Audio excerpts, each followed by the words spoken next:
Today, we're going to look at the chart for Albert Finney, who is a very famous actor, passed away a few days ago. Um, and we didn't know the time of birth, so we rectified that time. So if you were to look to the eastern horizon when he was born using transformational Vedic astrology, which you can learn more about at American Institute of Vastu.com or get a reading at vastucreations.com. Um, if you were looking at the eastern horizon when he was born, you would see the constellation associated with Libra rising at 2 degrees. 2 degrees becomes the most effective point of every house. And any planet like Mars or Moon that's within 2 degrees, or Jupiter as well, has some impact in his life.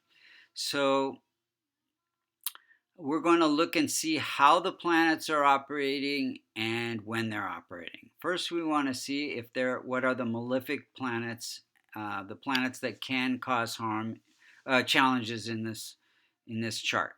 So any multiconal sign 1, 4, 5, 6, 7, 9, and 11 that falls in the 6th house, the 8th house, or the 12th house becomes challenging. So here we see the 6th sign of Libra in the 12th house. So Mercury is ruling Libra, becomes challenging, as well as Rahu and Ketu for every rising sign. So for Libras, Mercury, Rahu, and Ketu can cause issues depending on the transit chart. Let's see how the planets are operating individually. So Sun is at 24 degrees, and Sun is ruling the house of income and connections, and it is placed in the house of partnerships. So he gets, and it's exalted, and so he gets income through partnership with his manager, his agent, and all the people that give you acting parts. So relationships are very, very critical to actors, politicians, and lots of other professions as well. So Moon is at 1 degree. So any planet that's less than 5 degrees is said to be in adolescence, and young people cannot protect themselves. And any planet that's more than 25 degrees, like Saturn, becomes an old age, and they cannot protect or promote themselves. So they become weak. So Moon is weak. It is ruling the house of career, and it is placed in the house of business, communication, self-expression. Even this house has to do with performing arts. So his career is through working with the public in performing arts. And Mars is at 4 degrees. It rules the house of partnerships. It's placed in the house of research and obstacles. So it says that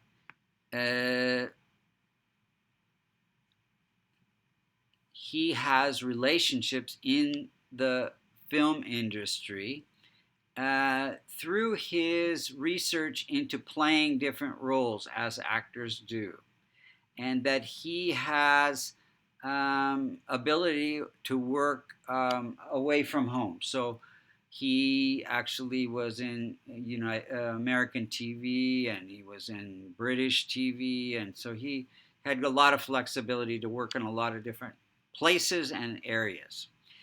Mercury, remember, is functional malefic, so it's at 16 degrees, and it is placed in this house of obstacles and research.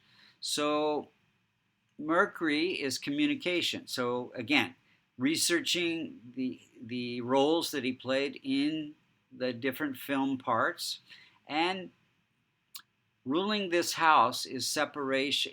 This is the house of separation. So a lot of actors, they play so many different roles, they lose their own identity. So that can become an issue for actors.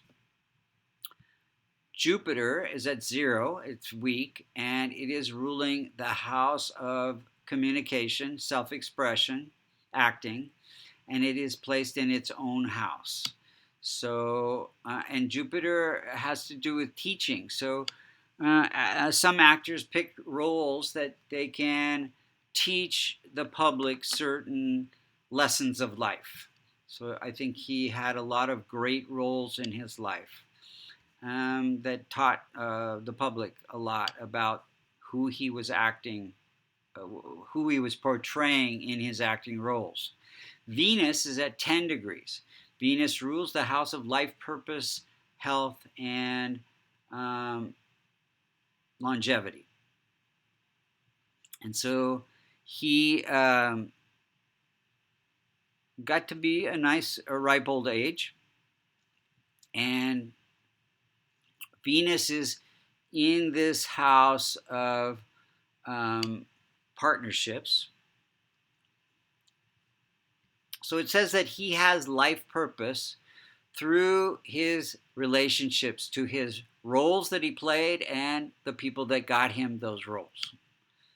Now, being afflicted by K2 means that there could be some spiritual aspect to the roles that he's playing.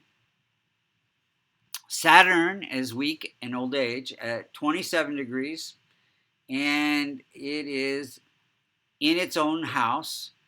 This is the house of children, education, and investments. So it limits the number of children because it's in old age, delays children. I think he was older when he had the child, and gives great discipline and focus to getting your education in acting.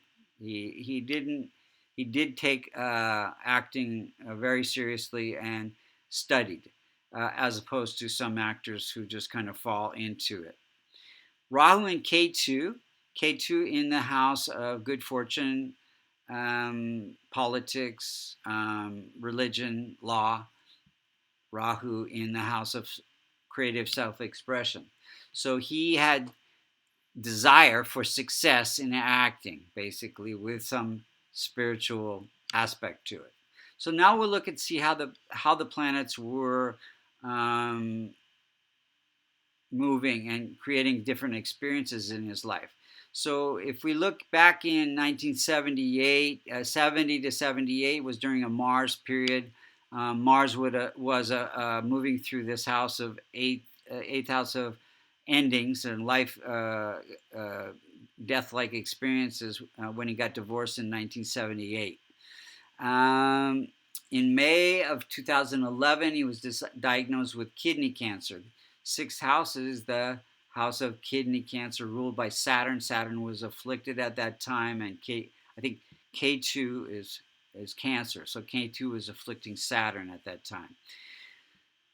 Then we look at it when he died, which was February 7th, 2019. If we look at the transit chart at that point,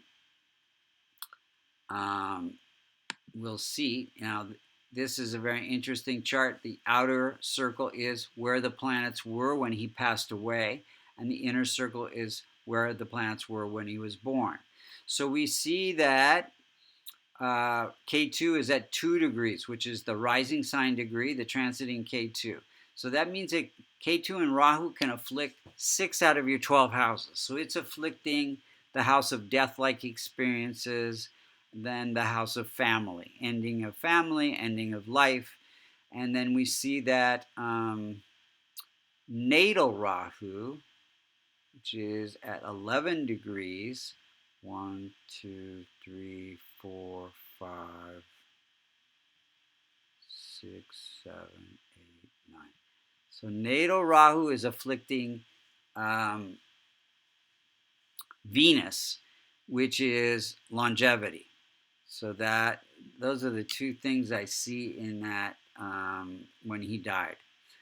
So what could we have done to improve this chart? Well, we can transform the malefics, which is Rahu, K2, and Mercury. Mercury by helping children on Wednesdays, and or giving to children's charities, which he did some of that, and then listening to some chants on Wednesdays. And then uh, uh, Rahu is be feeding the birds on Saturdays, helping people who cannot help themselves, helping the needy with some charity on Saturdays. And then K2, you could be helping spiritual organizations and listening to Ganesh chants on Thursdays. So the rest of the planets need strengthening. So Moon, we could wear white on Mondays and wear a kavash, a locket containing the Devata mantra yantra of Moon, or wear a moonstone. Saturn, we can wear a blue stone on Saturdays, or wear blue clothing, or a kavash. Kavash is the most inexpensive way to strengthen all the planets at once, and it's better to strengthen all of them than just one or two, because they all work together.